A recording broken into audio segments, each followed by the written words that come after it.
Hi, I'm Keith and welcome to my art studio, where today I have this lady. She's the second one I've done in 2 days. I shy away from this kind of content because it's hard. And that's no excuse. If I'm going to grow as an artist and you're going to grow as an artist, I have to challenge myself. And this was challenging. I had to do the eyes 3 times because I just didn't like the way she looked. She was cross-eyed and all kinds of things. Finally, I got what I wanted and I colored it in and it just popped for me. Once I knew I had the eyes, I knew the rest would be basically pretty easy to do. I've done this all my life. I know how to do the cross-hatching. I know all that stuff. So the rest of it just kind of made itself into itself. Now on this video, I have a video of me making this. So stay tuned so you can watch me. It's time-lapse, so it won't take your whole day to watch it. But if you want to learn something or be entertained, this video is one to do, especially if you want to do realistic faces.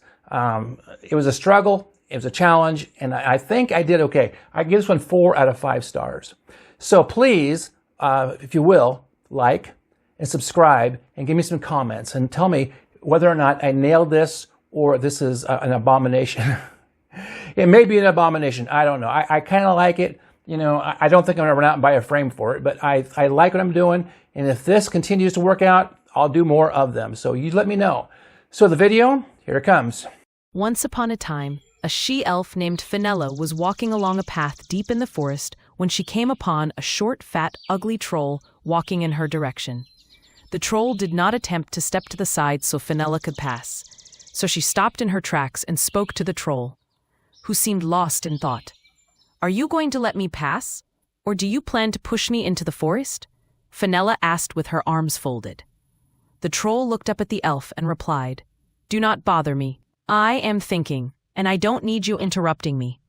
You do not own this path. The courteous thing to do would be for you to move to the side so I can pass," Fenella replied. "You are very large and take up most of the path." The troll stopped and shook his head in disgust. "I don't have time to deal with an elf. Either get out of the way or I will run you over."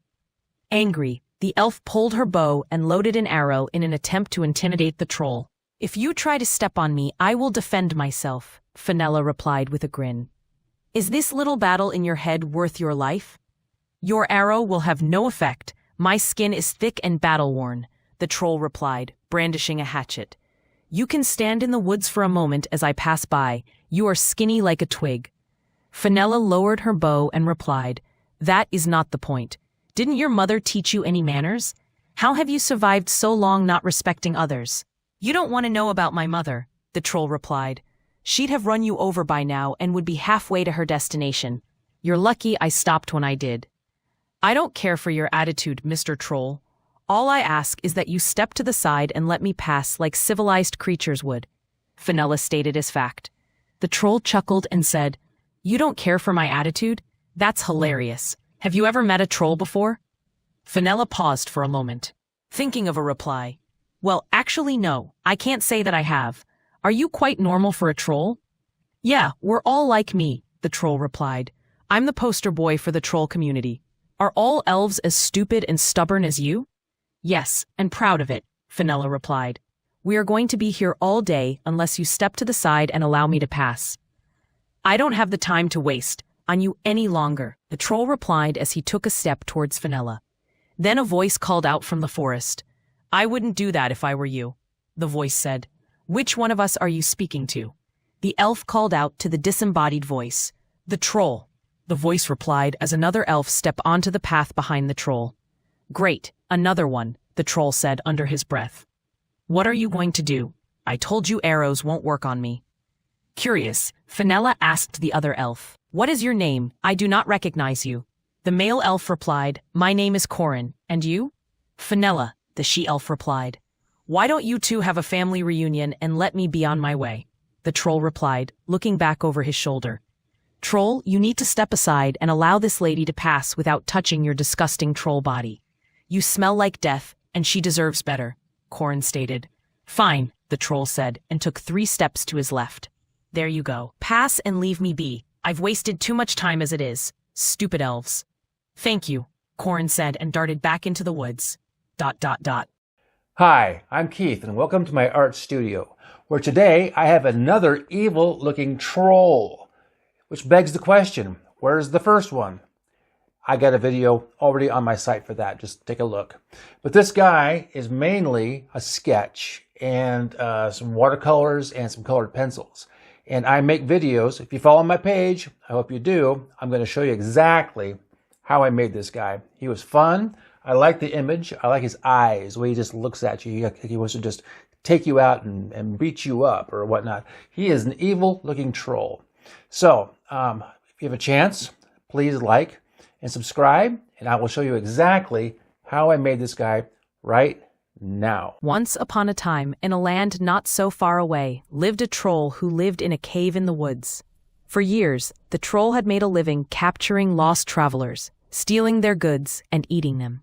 But lately, times had been challenging, as travelers had become scarce. Then one day, a group of 4 dwarves lost their way through the woods, as the path they were using had become overgrown with grass and shrubs. The troll could smell the dwarves from miles away, as they smelled like they hadn't bathed in years. But that was no never mind for the troll, as he fancied himself a great chef that could prepare any meal, and he was very hungry. "Excuse me," the troll said to the group of dwarves who were now wandering along a creek in search of their way out of the woods. The dwarf with the long beard replied, "Who is calling us?" as the other dwarves spotted the troll. "It is I, the caretaker of this land. My name is Fedrog, and I am a troll. I see you are lost. Am I correct?" Fedrog asked, knowing the answer well. "No, we found the creek and will be on our way home," Longbeard replied. "That creek does not lead to where you think it does. It leads to the land of the goblins, and they will not like you trespassing on their land." "How do you know this?" Longbeard asked. "You are on my property, as I have lived here most of my life. And I am aware of everything that goes on. Nothing gets past me. I knew of you the second you left your path." "I see," Longbeard replied. "If not by the creek, how should we proceed to get out of this forest?" Fedrog pulled a ledger from his pants, produced a pencil from behind his ear, and turned to the middle page of the document. "If you're asking for assistance, I do charge, you know. Information has value and a price, and you will pay." Frustrated, Longbeard asked, "How much?" "One of your band, that is my fee," Fedrog replied, awaiting an answer. "What do you mean, one of my band?" Longbeard asked in a slow, deliberate tone. "There are 4 of you, and I charge 25%. Does that not make sense to you?" "Are you saying one of us has to stay with you?" Longbeard asked. "That is correct. One of you must stay. The alternative is that you all die in an attempt to find your way home. This forest is dangerous, especially at night, and none of you will see the morning. So make your choice, and I will tell you what you want to know. Once we get our information, we will take back our friend and kill you," Longbeard said with a grin. "How does that sound?" "Do you think you're the first party that I have encountered here in the woods?" Fedrog asked, shaking his head. "I won't give you any information until after I run your friend through with my knife. Once I confirm he is dead, I will tell you what you need to know." "That's crap, and you know it," Longbeard replied.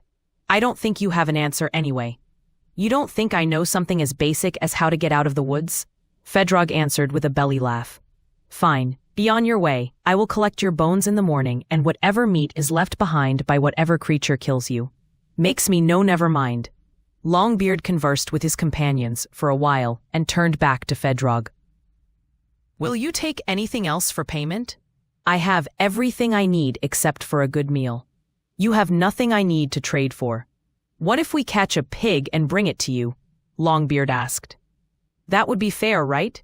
"A nasty pig?" Fedrog asked. "How absurd. I wouldn't touch, let alone eat, one of those disgusting animals.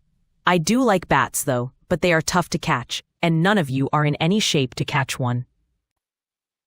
"We can pay you in gold coin, how about that?" Longbeard asked. "Do you see a department store anywhere around here?" Fedrog asked. "Where would I spend your gold coins? Don't you ever leave this place?" "Not in 50 years, Fedrog said. "Plus, I have a stash of gold coins from others I have eaten over the years. Money means nothing to me. We will be on our way and take our chances with the goblins then. Maybe they take gold in trade." "Maybe so, but I wouldn't bet on it," Fedrog replied. "Be on your way and don't make a mess of it. This is my property and my home." Upon a time, A she-elf named Cyan was walking down a path in the dark forest on her way back home when she came across an alligator stuck in the mud blocking her path. It had been raining quite a bit lately, and it was no surprise to see pools of water everywhere, but an alligator was a bit of a surprise. "Help! Get me out of here!" the alligator yelled. Cyan stopped in her tracks and assessed her situation and what the alligator had yelled at her. "I'm sorry, Mr. Alligator," Cyan replied, "but I don't feel comfortable assisting you right now. You are an alligator, and most likely you will try to eat me." "I have no intention of eating you," the alligator replied. "I've been trapped